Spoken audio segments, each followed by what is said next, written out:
Welcome to Tell Me Your Story, new paradigms for a new world where we're giving you choices and knowledge of those choices to help make your dreams come true.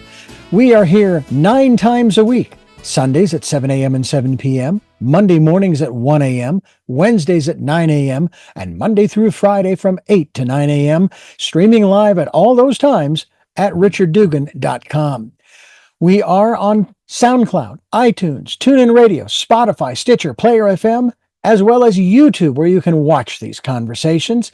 I hope that you will take time to subscribe and click notifications so that when a new conversation is posted, you'll be notified and you'll be able to tune in, listen in, and learn, be entertained and inspired. A reminder that Choices, which is my book, 5 Steps for Life, it's available on Amazon.com in paperback, hardcover, and Kindle with Audible, soon to be released. We also ask that if you can support the work that we are doing financially, we do have a PayPal account. It is there for your security as well as ours. And when they ask for an email address to whom you're sending, please go to richard@richarddugan.com. That's the email address. If you go to richarddugan.com, there is also a link directly to PayPal so that you can send us whatever support you can. And we thank you to those who have helped and to those who will help. We also ask that you take time during this decade of perfect vision, the 2020s, to go within to that quiet, peaceful, calm, still place and listen to that still, small voice.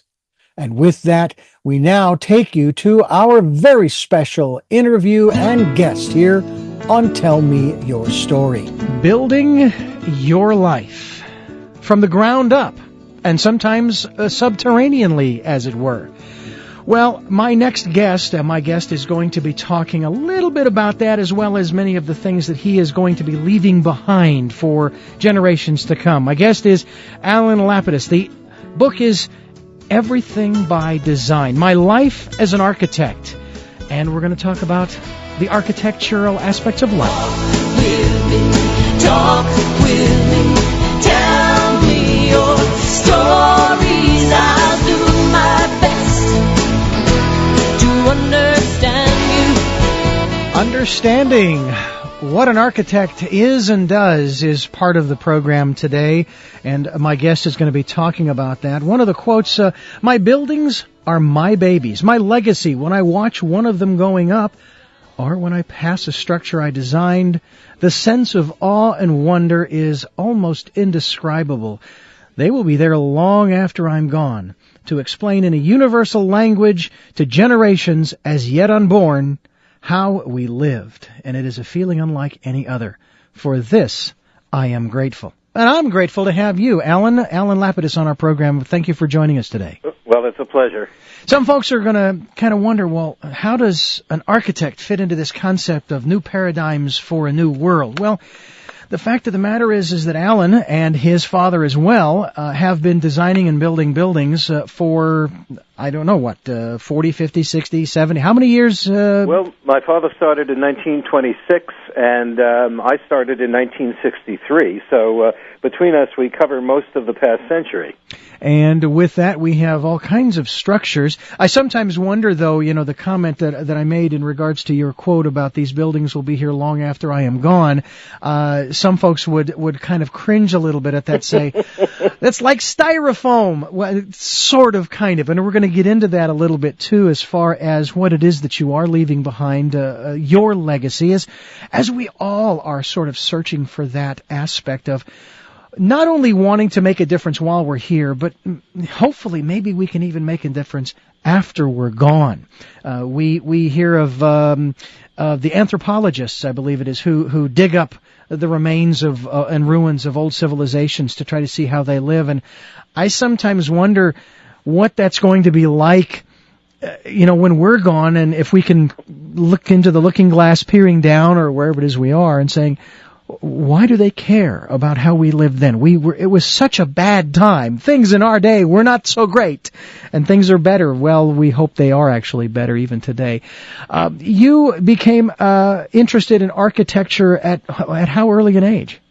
Quite late, actually. I was always trying to figure out what to do with my life. My very first thing was to be a radio announcer, if that sounds familiar. And then I was I really loved writing, and so I was going to be a writer. And my one of my claims to fame was that I was elected class writer of my high school class, which doesn't sound like much, except in my high school class was Woody Allen and Eric Siegel, the author of Love Story.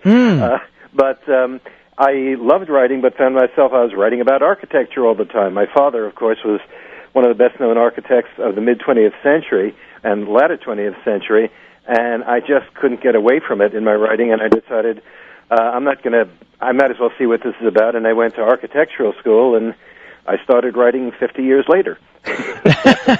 Well, and some of us do have to wait. I sometimes wonder about memoirs. I'm not sure if there's a cutoff age where it's okay, now you can write it because you've crossed this line.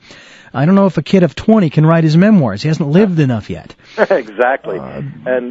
Or is wise enough. I mean, I figured out the definition, at least for me, of wisdom, which is intelligence coupled with experience. And I think after 50 years, I got the experience. Well, now that sheds new light on the phrase that was actually tossed at me at the age of 21, because I was asking all kinds of intriguing questions. At least they were intriguing to me, and that was the comment, "You're wise beyond your years." and now, with what you've added to it, it's a little scary. I'm thinking, I think they were wrong. I hadn't lived enough yet, hadn't experienced quite enough yet at the age of 21. Oh, absolutely. But I do appreciate the compliment nonetheless.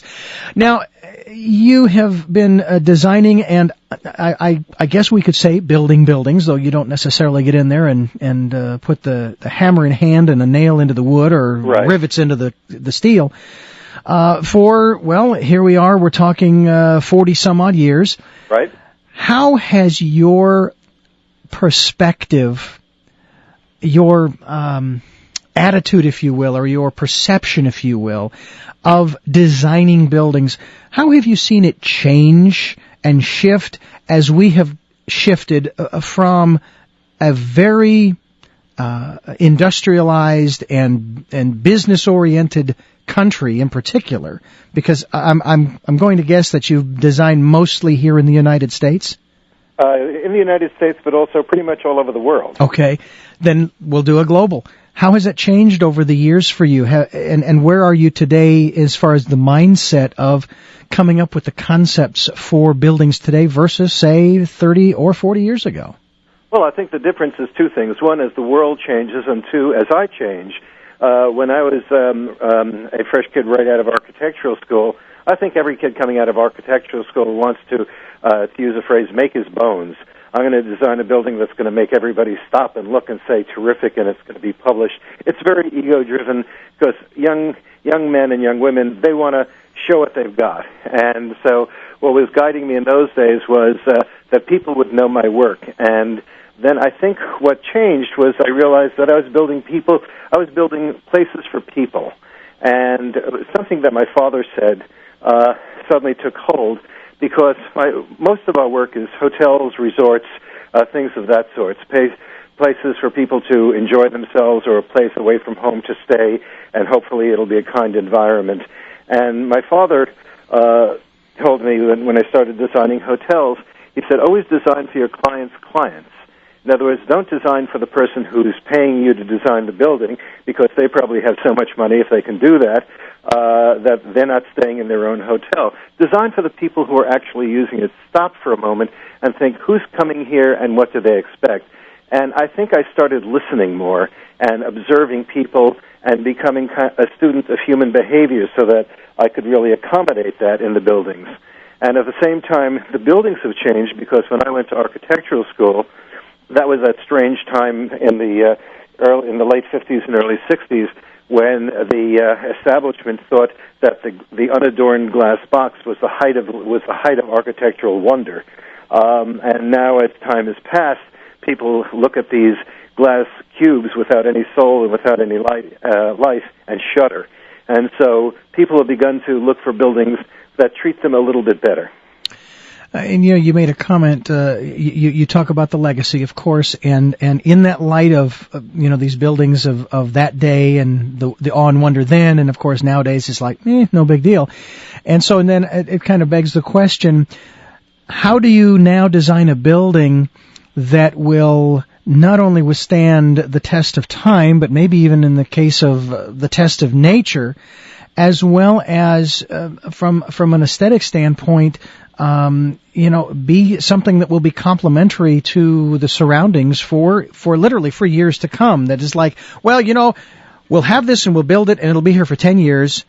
And just like fashion, we'll tear it down and we'll build something that's of the fashion of that day in 10 years. Unfortunately, that is exactly what is happening more and more in architecture.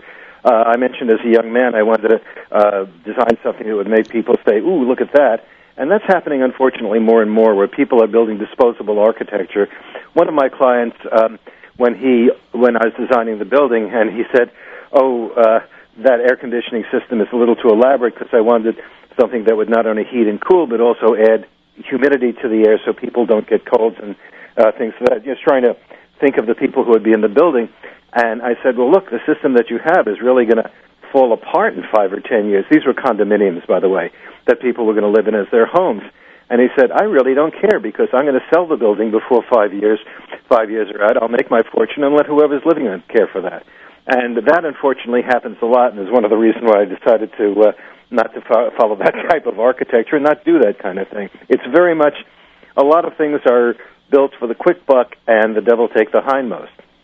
There was a video that I saw on the internet not too long ago about disposable stuff or something of that nature, but it had to do with consumptionism and when it started shortly after World War II and the built-in obsolescence. And so you are telling me that it may not have been there back in, say, the 50s or 60s, but it started to creep in more and more, as you've just described. Is that indeed, as you've stated, really becoming more and more prevalent, or because people are more concerned about the environment, because people are more concerned about sustainable living areas and so forth for years to come, is that shifting, or is it really still just the disposable architecture as you describe it? Well, it's not monolithic. In certain areas, the disposable architecture, I'll make my bucks building the building and selling it, is very prevalent, especially in big urban centers, New York, Chicago, Los Angeles. In those areas, people are so money-driven that they do indeed do that. But in other areas, it doesn't quite hold true. And in sustainable, we were talking before we went on the air a little bit about green buildings. Mm-hmm. And this is a whole new field. One, I'm overjoyed the fact that people are finally taking it into their consciousness that we live on a planet that can't just keep on, just throwing stuff away. And I had one example of that, which was probably the most fascinating building I ever did in my life. And the client was, of all people, the Nature Conservancy. And since I design resorts primarily in different countries and all of that, they approached me with a proposition, and they said what they would like to do is build a 4-star resort complete with television and air conditioning and everything in the middle of the Brazilian rainforest, except I couldn't use any power. I couldn't use any fossil fuels. I couldn't leave behind any waste. It had to be completely environmentally neutral. And there was no source of natural power, electric, fossil fuel, anything. In other words, here is a primitive forest that's been that way since the beginning of the earth, and out of nothing, build a 4-star resort. Their logic was that they've got a lot of wonderful little sort of huts in the jungle in Belize and places like that where people can experience nature. And they said, in that case, what we're doing is preaching to the converted.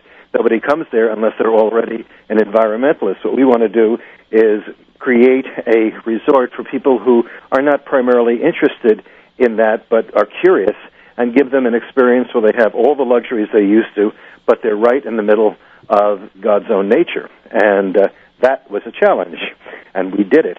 And we did it in a kind of interesting way. I was down in Brazil and working with some of their engineers and also with the Conservancy people, and went to the site, and it really was the prehistoric world. I mean, it's an astounding sight to see that, where the root systems of the trees were way higher than I was. And up here, I'm regarded as an architect. Down there, I was regarded as lunch by everything that was crawling, slithering, and swimming. And I said, okay, this is a challenge. And we did it. And the way we did it, and this, I think I'm beginning to see this happening little by little more and more, is I realized that if we could create a huge amount of electric current, we could have everything we ever wanted in a resort. And so working with the engineers in Brazil, and Brazil, by the way, is probably one of the most ecologically amazing country in the world. Mm-hmm. As you know, they don't import any oil. They run on fuel made from their sugar cane. Mm-hmm. That's just what I hear. And they are aware of it. And so we devised a system where we had three means of power. One of which was we had two problems. We couldn't leave behind any waste. The primary thing, of course, is, to put it indelicately, human waste. Mm-hmm. And we had to have power. And they said, hey, one leads to the other. And what they did was they had something down there which we developed called the biodigester. And this was a huge tank where all the sewage from the hotels went into it. And when that decomposes, I know most of us have smelled sewer gas. It smells like rotten eggs. And that's hydrogen sulfide. That's the natural byproduct of decomposition. And the operative word is hydrogen. This thing is pure, practically pure hydrogen. So you tap the gases coming out of that tank and feed it to a burner, which you ignite. It produces a huge flame. You boil water. The steam coming off there turns a turbine, and you've got electricity. So you just disposed of human waste and created an enormous amount of electricity. The other thing we did was it was on the Amazon River, and on that river there's always a 5 to 10 knot wind coming down the Amazon. And so we put wind turbines out over the river, which created a lot of electricity. And the third system was what we call tidal dams. In other words, the Amazon has a tide of 10 feet twice a day. That river rises and falls 10 feet. So when the river rises, it spills off into these huge reservoirs. And when the river recedes, the water from the reservoirs spill out over water wheels, which are, in fact, turbines, which create electric power. We have more electricity than you could shake a stick at. So we can have air conditioning, all the amenities, and to explore the rainforest, we had paths going through there, and we had, like, golf carts that would be recharged every night so people could go into the depths of the rainforest perfectly comfortably, making no sound and no pollution, and have a great time. It was a totally self-sustaining building. So you have no high-tension wires or pipelines Nothing. Going to or from that facility? Nothing. And the byproduct of the biodigester is a sludge that has no odor and is the best nitrogen fertilizer in the world, which they sell. This is a totally self-sustaining project. That is phenomenal, and that is one of the things that we are going to be delving into in future programs as well. We're going to get into the buildings and structures, things of this nature, as well as other means. I'm actually investigating myself rain harvesting. We just had 10 inches of rain up where I live above Santa Barbara, California, and I could only cringe as the rain was falling, going, I'm missing so much. But that day will come too, and of course you have to have a place to put it all and then do something with it once you have collected it so that you don't have problems associated with standing water. But again, these are the types of things, and we're also going to get into health and wellness and other areas as well as we continue talking about new paradigms for a new world here on Tell Me Your Story. I'm Richard Dugan, and we're talking today with the author of Everything by Design. And you know, folks, everything is by design. We may not know who the heck the designer is sometimes. Some of the buildings you drive by, you don't know who the designer was, although some of them could have been designed by our guest, Alan Lapidus. And we're talking with him today and referring to his memoirs. The book is available at your local bookstore at Amazon.com. You can go to my website, richarddugan.com, and there's a link there on the show's page, not only to some information about Alan's book, but also to this interview. Once this interview is over, about 5-10 minutes past, it will be available for you to listen to share with your friends and family and so forth, and say, look, there are people who are in the business world, who are in the business of designing and creating the structures that we see and live in and work in every day, who really are working towards designing things that are more not just aesthetically pleasing, but environmentally congruent, shall we say. And we are most appreciative of that. And I love the example of the building, the resort that you built down in Brazil that you've just described. That, to me, is that's thinking outside the box. I'm hoping that kind of thinking outside the box is starting to spread like a virus amongst the designers. Well, it's going to have to, because the thing is that we are now so dependent on energy, and what we don't realize, of course, is that it's all around us. We just have to, as you said, harvest it. I had started thinking along this way because I did designing resorts. A lot of the resorts were in the Caribbean on islands that basically had no water and very little rainfall. And so so conserving water was absolutely paramount. In fact, in the American Virgin Islands, which originally were Danish, recognizing that fact, law going back 300 years to the Danish colonies said that every building had to have a certain amount of roof, and they gave the formula for if the building is this big, you have to have this much roof. It had to be an impervious tile, and all of the water that fell off the roof had to be collected in cisterns underneath the building, or you didn't get to build the building. So from the get-go, and we're now going back hundreds of years, they knew about water conservation and harvesting water, and that was something that they did.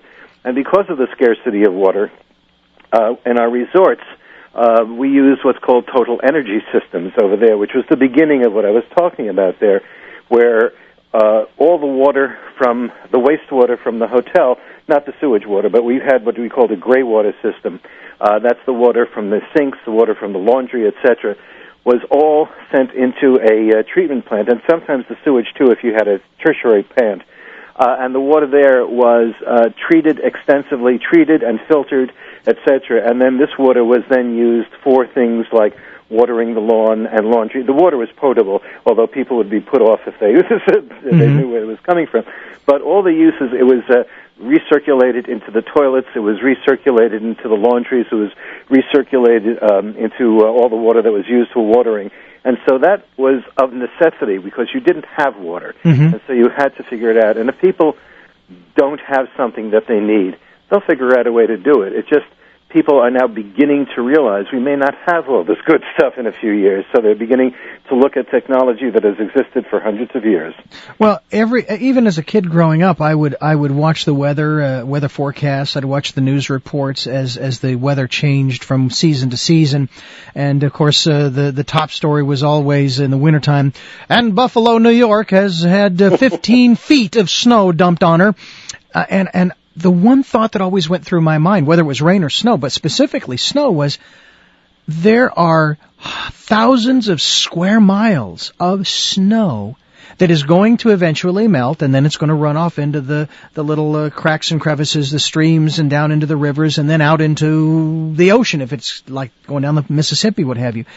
And I'm thinking, if they were just to even take that which they removed from the roadways to clear it for traffic, and they were to haul that away off into a collection area and let that just naturally melt over the course of time, then we would not have had the problems, let's say, back down in Georgia this past October that they had, the crisis they had down there, which I guess they're still sort of facing. It's not a done deal yet. But why not take some of the snow from the Rockies or from, Utah or what have you? Yes, there's costs involved with transporting it and so on and so forth. But the fact of the matter is, weigh that against the ability of a particular area of population center not to have water specifically. We can go without food for a number of days, I've heard, or even weeks, but you can't go for days without water. Right. Exactly. And this is just ingesting water. We're not talking about washing your clothes or washing your car. It would solve so many problems if we would just learn how to do that. And you don't need to put in pipelines. It's not that kind of a situation. But that was something I was even thinking about as a kid. Well, that's exactly it, because and that's something that the Danes were thinking about in the Virgin Islands in the 1700s. And the first law that they wrote was how to take the water that falls and conserve it and use it. It's interesting. Necessity, in fact, is the mother of invention, and I think we're getting to the point in our country now where it's becoming a necessity. It really is, and the thing about it is that people are they are beginning to think in these ways, and fortunately, they're not. I believe we have not reached critical mass yet, although that seems to be the case in human existence, that it's not until we reach critical mass that we come up with solutions. People are not panicking right now. They're calmly and collectedly coming up with solutions, with new ways of looking at things and doing things. I mean, we live at the top of a hill, and I am very mindful of the people who live downhill from me. And I may not know them, but I know there are people that live downhill. Well, you just can't throw anything and everything on the ground and figure it's just going to sit there. No, because when those kinds of rains with 6 and 8 and 10 inches come, it's going to wash that downhill towards those people. Well, what if I was living downhill above it? How would I feel about that? I want to grow things on my land, and I've got animals, and I've got this and that and the other. So I think that, again, this concerted effort, this calm, cool, and diligent process that we're going through, I think is very good. I was wondering too, as far as you mentioned the wind turbines, going back to the example of the resort down in Brazil, the wind turbines, and then of course this using the tides and these reservoirs and putting in these water wheels. How much of an impact do those devices, if you will, make on the landscape? I mean, are they even really that noticeable? They really aren't, because it's the type of thing that it's the same way that when we first strung telegraph wires and then telephone wires all across the country, at first they're saying, how could you possibly do with that ugly poles and those wires, et cetera, and now they're just a piece of the landscape that everybody takes for granted. I mean, nobody sees a telephone pole and says, oh my God, it's a blight upon our society. But they sure did when they put them in at first. And the turbines are the same thing. And when I mentioned the tidal dams that we use for power, by the way, that was not an original idea of mine. It's just that I love history, and that's how the colonists in New York's Long Island got their power, because unlike New England, where you had surging rivers that could turn water wheels and provide power, all New York had really was the Great South Bay and New York Harbor and the coastline. They didn't have a lot of rivers.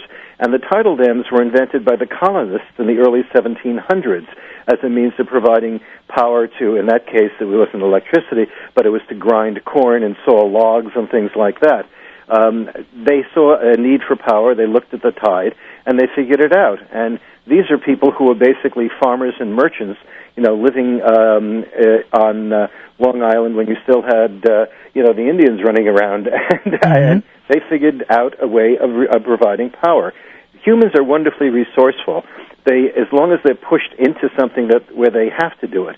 And I think one of the byproducts of higher energy costs is a wake-up call to stop relying upon imported oil as energy, because we're surrounded by sources of power.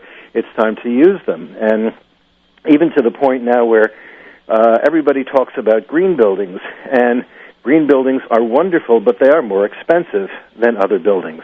But you will make up that expense in a number of years because of lower energy costs, because you lower the cost of providing energy for the building. And as long as energy is cheap, nobody cared about that. Now that energy is getting more expensive, people are saying, well, maybe if I spent initially more money on the building and it pays me back in 2, 3, 4, 5, 6 years, however many it is, at that point, my outside energy use is diminishing. You've got to get over the idea that the initial cost frightens people off, because the long term is what counts. Yeah. One of the areas that I was just thinking about as you were describing the difference between many of the buildings that we've built over the centuries and the green buildings that we're working on today, at least here in this country, the image of smokestacks came into my mind. I'm not exactly sure why that is, but it always struck me strange that we had these huge factories, for example, that would spew out this smoke, not knowing what's in it. And I was always of the mindset, whenever I was out camping with the family, that I did not want to sit in the spot around the fire when the smoke was blowing in my direction. And that's just that's just the ash coming up from the wood that we're burning, that we collected from around the campsite. So why is it that we would spew I know. the smoke into the air? Because we do have to breathe that. I mean, that's what's going to happen. And it just seems to me that nobody ever seemed to want to put those two things together. It's the same thing with cigarette smoking. I mean, look, I want to get away from the smoke from the campfire, but I'm going to go over here and I'm going to light this little paper-wound tobacco thing and inhale smoke into my lungs. You know, regardless of all of the scientific health hazards that they have found of cigarette smoking, even if it was a piece of pine sawdust that they'd wound into this thing, I wouldn't want to inhale the smoke into my lungs. It just doesn't seem to make sense. Yeah, people are kind of wonderful in their ability to deny the obvious. It's really true. I mean, at first when the Industrial Revolution started and you had a few factories spewing smoke, well, first of all, there were just a few factories and the rest of the country was farmland. Mm-hmm. And so they said, oh, it's not doing any harm, but it's providing employment and it's producing all this wonderful stuff. And then we got the mindset that, of course, that factories and smokestacks were terrific because it's providing us great stuff. And when you only had 10, 100, 1,000 in this vast country of ours, it was no big deal. Then it's kept going, and nobody thought to say, well, wait a minute. We're saying wait a minute now. Mm-hmm. Yeah. Let me delve into an area here that I'm very interested in as we do these programs each week. We have various guests on talking about so many different areas of an esoteric and a spiritual nature of people who are striving to change the consciousness of our communities and our society and even our world as we are talking here today, that is changing within architecture and design as we move forward. How have you observed yourself and your own mindset and your own guiding light, if you will, changing over the years as you've designed buildings? Well, the thing is that this has been actually one of the keys to the entire profession of architecture, is that Winston Churchill once said very famously, we form our buildings, then our buildings form us. Architecture has been used from time immemorial to shape the way we think, we feel, we interact, and the way our societies go. And this goes back to the ancient times. The Romans built their grand public buildings to establish for the first time the power of the state. They were the first ones because they were the first real powerful city-state. And they did it with their architecture. They would build these huge temples and forums, and people would approach them with respect. You don't go into one of those wonderful Roman buildings and say, oh, great, let's play cards. I mean, it's like, whoa, this is the big guy. Mm-hmm. And interestingly, every civilization, usually dictatorships, unfortunately, the first thing they do is build. And Rome actually projected its power all over the world, not so much by its legion, because if you were going about your business, your everyday business, say, in North Africa, you weren't passing 4,000 legionnaires in shining armor. What you did see was the huge baths and forums and imperiums that were there and saying, these guys obviously know what they're doing and you better not cross them. They projected power with architecture. And when you talk about spiritual, that's where architecture reached its zenith, was in building the great cathedrals, the mosques, the temples, that gave people an idea that there was a force larger than themselves. And you go right back to the Greeks. If you have to put yourself in the mindset, say, let's use Chartres Cathedral in France, which was built in roughly the 1300s, that you had your average French peasant, and that area was a low, flat farmland. The biggest structure that anybody had ever saw was usually the hut they lived in, which had a 7-foot ceiling and a dirt floor.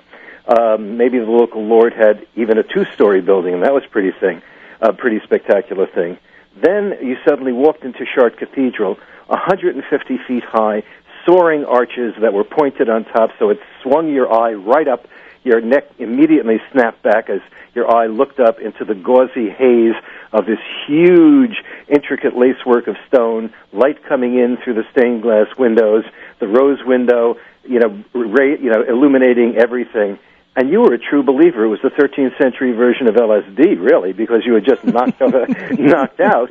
But it inspired a sense of awe and reverence and religion. And it's why when you go into a cathedral or some of the spectacular mosques or temples, you immediately feel reverential. And yes, it's the philosophy, but it's also the architecture. My own theory is that if it wasn't for the Gothic cathedral, most of us would still be worshiping wood sprites, because it focuses your mind, and it's always been used that way. And it's amazing how, and it's a hidden thing. It's not something you're quite aware of. When we go into certain buildings, we feel good or we feel bad. But buildings alter the way we are. If you spend your days working in a soulless glass box with those glass ceilings and with the glass walls and the acoustic tile ceiling and fluorescent lights, it really does a great job of messing up your soul. Whereas if you work in a space that's fun, it's pleasant, the air is good, you're more productive, you feel happier, and it's a better life. And your life is being directly affected by architecture, and it always has been. I mean, there are plenty of buildings that don't inspire anything except boredom in people, but the ones that do work can change your lives and have changed our lives. Do you find that the process of designing for you is a spiritual experience? Extremely, because what I have to be able to do is put myself in the mind of the person who's entering the building. Right? My father's dictum, always design for your client's client. And it's the field that I'm in is a wonderful field for human behavioral experimentation, because I design resorts. And people come there to have a good time. And, you can see that in a lot of resort areas, it's the same beach, it's the same sunshine, it's the same ocean. The buildings are different. So in some buildings, when you go on a vacation, you say, this is terrific, I'm having a great time. In others, it's okay. The water's great. A lot of it depends upon the building. It's an interesting change in architecture, because my father was given the commission in the early 1950s where someone came to him and said, I want to do a hotel in Miami Beach, because Miami Beach hadn't been very much built up till then. This is in the early 50s. There were a couple of the classic old hotels of the Biltmore and things like that. And they said that they wanted to design the most magnificent, the greatest, most gorgeous hotel in all of America, which is a pretty tall order. And my father sat back, and this is where his true genius lay, and said, whose idea of gorgeous? He said, what's the idea, whose idea of a wonderful hotel? Now, my father was the typical American Horatio Alger story. He came to the United States as a babe in arms with his parents, lived on the Lower East Side, didn't speak English till he was 6 years old, hard scrabble world of outdoor privies in New York City, by the way, which is what the tenements had, clawed his way up and became an architect. And so here he was in 1951 being told to design the most gorgeous hotel, thinking of whose frame of reference gorgeous was. And he realized up till then the idea of a magnificent hotel would be the Breakers or the Biltmore or the Waldorf. And he realized that, when he went into those buildings, he felt out of place. These were for the old aristocracy of the United States, the Vanderbilts or the Vanderbilt wannabes. And as a slum kid from New York, he just felt terribly out of place. And he looked around and he said, I'm designing this hotel for people like me. Because the United States, for the first time in the 1950s, Americans had money to take a vacation. Because prior to that, in the early 20s, the wealthy traveled, the poor went to Coney Island or Atlantic City or wherever they could reach by shortest means possible, because they didn't have cars. Then the Depression came along, which was disastrous, and then World War II, and now it was 1950. The country had full employment. For the first time, the American middle class had money to travel. And he realized he was the American middle class, and he sat and said, where did I get my idea of wonderful and gorgeous? And he realized it was in the movies, in the 1930s Busby Berkeley movies. And he remembered watching, Fred Astaire and Ginger Rogers dancing across these shining floors with these curving staircases. And he said that was where my generation got their idea of wonderful. And he built the Fontainebleau Hotel. Now, if you've ever been to the Fontainebleau and can rent an old copy of Gold Diggers of 1933, you'll see the building in there. It was understanding what these people thought was terrific, and these people were with him. Mm-hmm. And this was a new America that was arising, and he was able to tap into it as and the Fontainebleau, which was opened in 1954, is still the gold standard of fun hotels. He designed a building that enabled people and gave people permission to smile and have fun. You walk into the Waldorf, you're not thinking of smiling and having fun, but you walk into one of his hotels or one of my hotels, and the smile comes to your face, and you said, "I'm going to have a great time here." Yeah. And it was interesting. One of the wonderful bookend experiences of the father-son team was that the first James Bond film was Goldfinger, and they, of course, and the entire opening of the book is filmed at the Fontainebleau to give an idea of the elegance and terrific and sun and fun. And there is James Bond on the pool deck and having a great time. The next James Bond film was Thunderball, and the last part of that film was filmed at one of my resorts, the El Conquistador. So I guess we succeeded. Well, what is intriguing to me is your descriptions of you and your father working, his ideas and so forth, and the way that you speak of him. I have a wonderful relationship with my father now. It took a number of years to find that connection, and it was funny because when I first started getting into computers in the mid-90s, early and mid-90s, my biggest fear was that the computer was going to be the one thing that was going to drive people into isolation, away from each other, and separate them. And in fact, it actually had the reverse effect on myself and my father, in that we have that kind of connection, and then others as well that have developed over the years.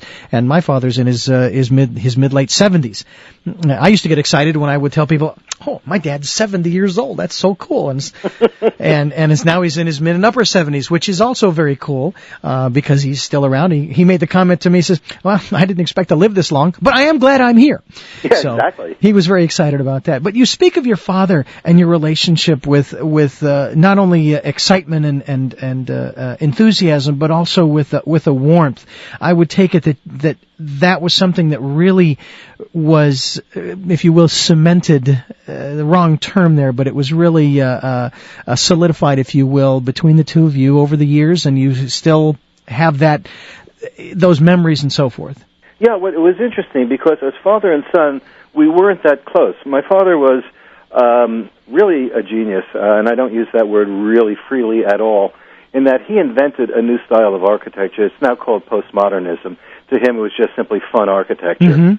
Mm-hmm. Designing actually for people to enjoy. Up to then, there had never been buildings built that people were meant to enjoy themselves in. And he, as most people who have that much talent, and he was a great architect. I'm a good architect, but boy, he was terrific. It was only when I became an architect that I was able to really understand the man. And we could then communicate as two architects because I was so in sympathy with what he was doing and could appreciate what he was doing that we then became incredibly tight, which we had never been as father and son. But as two architects, we kind of had the same mental process. I learned from him. To some extent, he learned some of the tricks from me. But it was his idea that buildings should be places for people to enjoy their lives. That I respected. My God, this man really hit upon something that is so obvious but had never been thought of before. And that's interesting that he came up to that conclusion, because that's what most everyone we talk with on this program, when we ask them, "So what do you think the purpose in life is?" And 9 times out of 10, the answer that comes out is to be happy. Or you can translate it into have fun if you want, but it's the same thing. To enjoy who you are and what you are and where you are. And where you're going. Well, I had a professor in architectural school who became a dear friend of mine named Eugene Raskin, and he was one of the wisest people I've ever known. And at one point he said to me, because at one point he used the example that he had a thriving architectural practice and we had made enough money, he closed the architectural office, took the money, bought a sailboat, and he and his wife sailed around the world. And people said, "How could you have done that?" And his answer was, "If I don't enjoy my life, who will?" I've tried to live by that. I like that, yeah. Yeah, and as a sidebar, by the way, Gene finally retired from teaching in architecture because he loved music, and he wrote a little ditty called "Those Were the Days." Oh, I've heard of that somewhere. I can't remember where, but I've heard it. It was one of the few songs ever to be on the top song in 11 different countries simultaneously. Oh, my gosh. But, my gosh. He was a wise, wonderful, wonderful guy. And his other precept in architecture was when people said, if somebody wants you to design a building and it's really bad, do you really do it? If they want to do a cheap building. And he said, look, you have to live with yourself. And he said, the only precept I've had for myself in architecture is that when I look at myself in the mirror every morning, I just want to feel aesthetic disgust, not moral disgust. Those were the days, my friend. We thought they'd never end. We'd sing and dance forever and a day. Absolutely. We'd live the life we choose. We'd fight and never lose. Those were the days.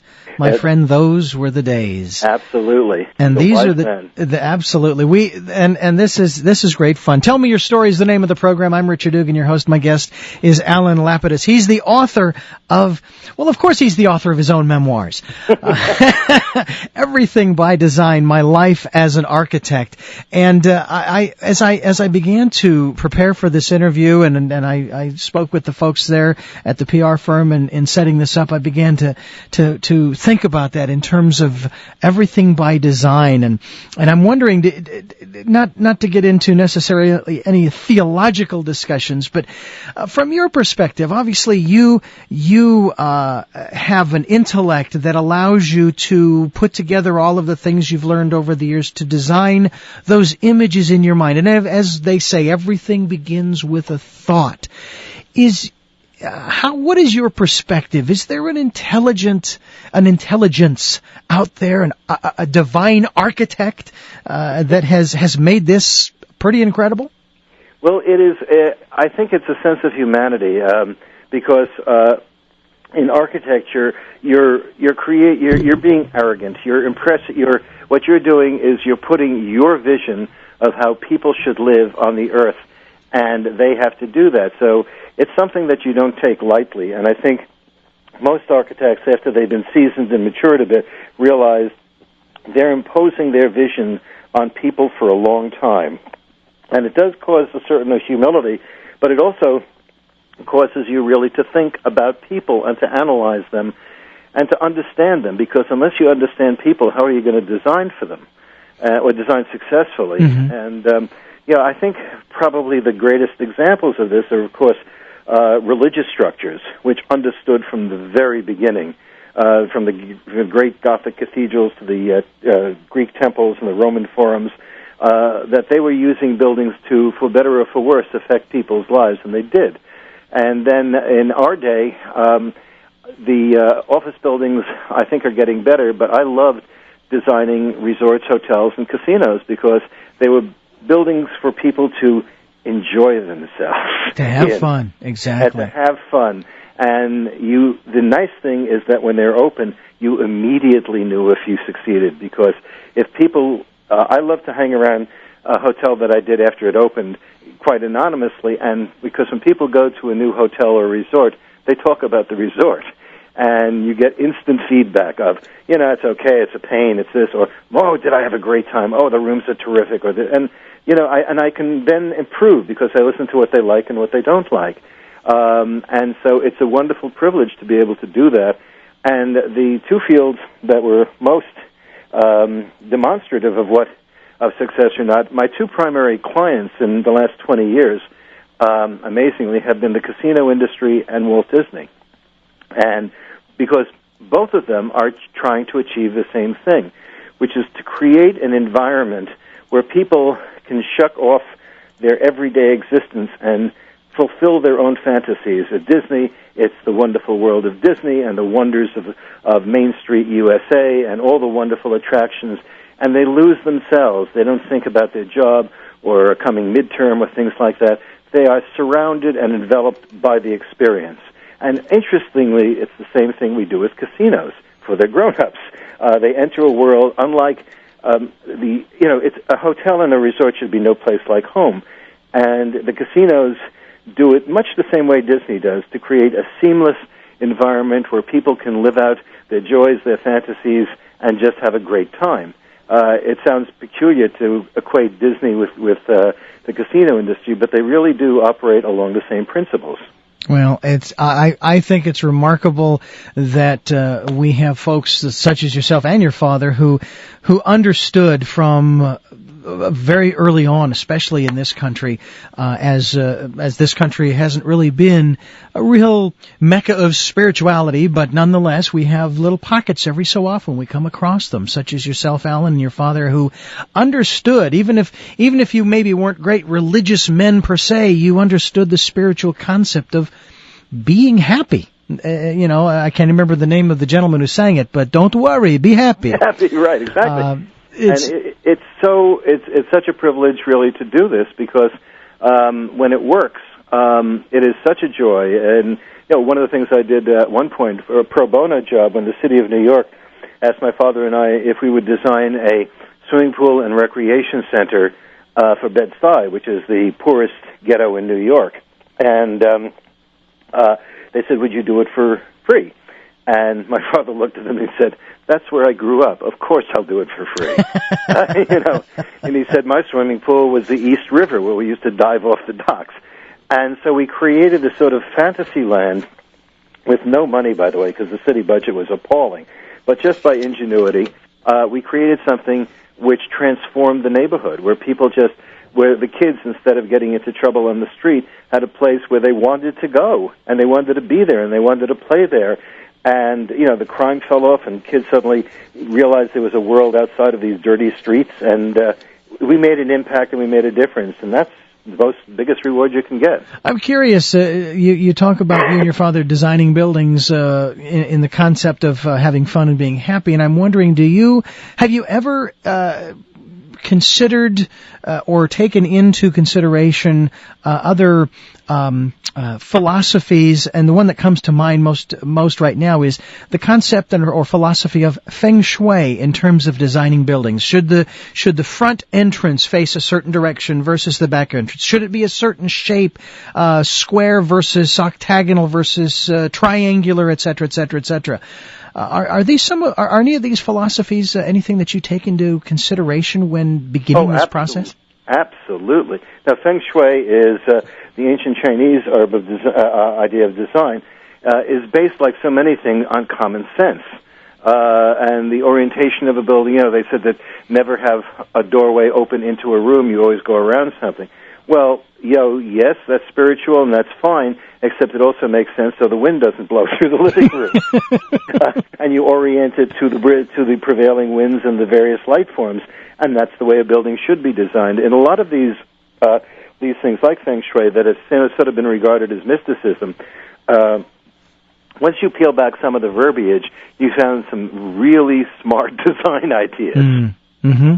Well, I have to say that's wonderful, and I know that there are more and more people and architects that are in the process of incorporating these, and I'm hoping too that even some of the architectural schools that are teaching the new architects up and coming, they're teaching them to incorporate many of these things. And it's funny, we hear a lot about global warming and all these different issues, and my perspective is, what? I'm going to disregard the fact that there is even the concept of global warming versus even the other philosophy that we're actually headed for the next ice age. I just think that just from a common sense standpoint, a practical standpoint, we should be doing these things because they benefit us and the places, not just the buildings, but the planet itself, the environment in which we live. It just benefits us all the way around. It just is a better way to do it. It doesn't make any difference whether, we're, hurtling towards catastrophe. Even if we weren't, let's do it. Common sense, thank heavens, is coming out at last.